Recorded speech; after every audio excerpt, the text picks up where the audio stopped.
Imagine traveling hundreds of miles, a spiritual journey to a holy temple in the foothills of the Himalayas. You're a pilgrim, full of faith and hope. But as night falls in the Kumaon region of India, a sense of dread fills the air. It's the 1920s, and people have started vanishing. One night, a family is sleeping. The next morning, one of them is gone, leaving behind only a trail of blood leading into the dark jungle. This isn't a ghost story, though it certainly feels like one. The culprit is very real, and far more terrifying. It's a single leopard. But this was no ordinary leopard. Leopards are famously stealthy, elusive hunters. They typically prey on deer, monkeys, and livestock. They are wary of humans, usually avoiding us at all costs. The Man-Eater of Panar, however, was different. It didn't act like a wild animal. It acted like a monster from a nightmare.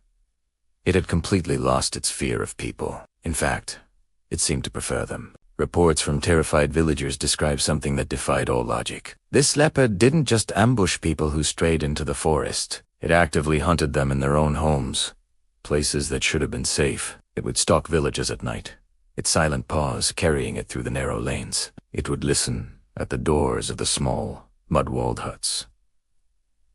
A predator assessing its prey. Then, the attack would begin. Witnesses spoke of the horrifying sound of a heavy wooden door splintering under the force of the leopard's charge. It would smash through locked doors with its sheer weight and power. If the door held, it would leap onto the thatch or Medan slate roofs, its claws tearing through the material as if it were paper. It would then drop silently into the room, right into the midst of a sleeping family. The chaos and terror that followed are hard to even imagine. In the pitch black, the leopard would ignore everything else. It would bypass goats or cattle, animals that would be a normal leopard's first choice. It would step over other sleeping people to select its one specific victim. It would seize them, often by the throat, and drag them out of their bed, out through the hole it had created or the door it had broken, and disappear into the night. The screams would fade, leaving behind a horrifying silence and a family shattered forever. For years, this reign of terror continued. The official count reached over 125 confirmed victims,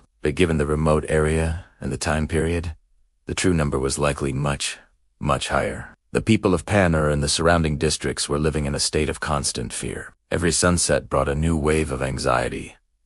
Who would be next? The British government, which ruled India at the time, was inundated with pleas for help. They offered rewards for the leopard's capture, dead or alive. Many local hunters tried their luck, brave men who knew the jungles well, but this leopard was as cunning as it was ferocious. It seemed to have an almost supernatural ability to evade traps and ambush. It would disappear for weeks, leading people to hope the nightmare was over, only to strike again in a different village, renewing the terror. The problem became so severe that the government officially declared it a man-eater and called in the one man they believed could stop it, the legendary hunter and naturalist, Jim Corbett. Jim Corbett was already famous for hunting down other notorious man-eaters, like the Champawat tigress. He was a different kind of hunter. He had a deep respect for wildlife and the jungle. He understood that animals don't typically hunt humans for sport. There's almost always a reason: an injury, old age, something that prevents them from hunting their natural prey. So when Corbett arrived in the Panar region, he wasn't just there to kill a leopard. He was there to solve a mystery. Why was this animal behaving so unnaturally? Corbett's hunt for the Panar Leopard was one of the most difficult and dangerous of his career. He spent weeks tracking the beast, piecing together the stories from traumatized survivors, examining the gruesome attack sites, and following faint tracks into the dense, unforgiving terrain. He noted the leopard's incredible audacity, its complete lack of fear. He realized he was dealing with an animal that didn't just see humans as easy prey. It saw them as its only prey. One evening, Corbett set up an ambush near a village where the leopard had recently struck. He knew the animal would likely return. He waited 4 hours in the tense silence of the jungle night. Then he saw it, a shadow moving through the trees, a fluid shape of muscle and death. The leopard was enormous for its species, a powerful male in its prime. It was not old or injured. This only deepened the mystery. Corbett raised his rifle, his heart pounding. He knew he might only get one shot. The shot rang out, and the leopard fell. The reign of terror was finally over. The villagers, who had lived in fear for so long, celebrated. They could finally sleep without barricading their doors and praying for sunrise. But for Jim Corbett, the story wasn't finished.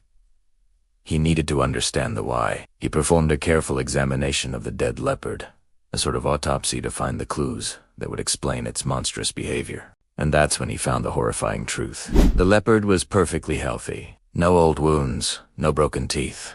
Nothing that would force it to hunt humans. The clue wasn't in its body, but in its history, which Corbett painstakingly pieced together by talking to locals. He learned that several years prior, the region had been devastated by a cholera epidemic. It was a terrible plague that swept through the villages, killing thousands of people. In the chaos and devastation of the epidemic, traditional funeral rites were often impossible. There weren't enough people left who were healthy enough to gather wood for funeral pyres. There wasn't enough time. So, tragically, many of the victims' bodies were left unburied or improperly disposed of in the open, often in the ravines and forests on the outskirts of villages, and that was the origin of the monster. The leopard, likely young at the time, would have scavenged on these bodies. It was an easy, plentiful source of food, and as it continued to feed on human remains, something terrible happened. It developed a taste for human flesh. It wasn't just a preference. It was an addiction. When the epidemic subsided and this gruesome food source disappeared, the leopard didn't go back to hunting deer. It had been conditioned to see humans as food. It started actively hunting the living, using its natural stealth, strength, and intelligence to become the most prolific, man-eating leopard in recorded history. The terrifying truth was that the people of Panar had inadvertently created their own monster. The leopard wasn't born evil, it was made. It learned from a tragic human disaster that people were a source of food, and it never unlearned that lesson. The story of the Man-Eater of Panar is a chilling reminder of how a perfect storm of circumstances, a deadly disease, and an opportunistic predator can create a real-life nightmare, one that stalked the nights of Kumaon and left a legacy of terror that is still remembered today. It's a stark, unsettling look at the thin line that separates our world from the wild, and what can happen when that line is crossed. Thanks for watching. If you found this story as fascinating and terrifying as I did, hit that like button and subscribe for more tales from the wild side of history. See you next time.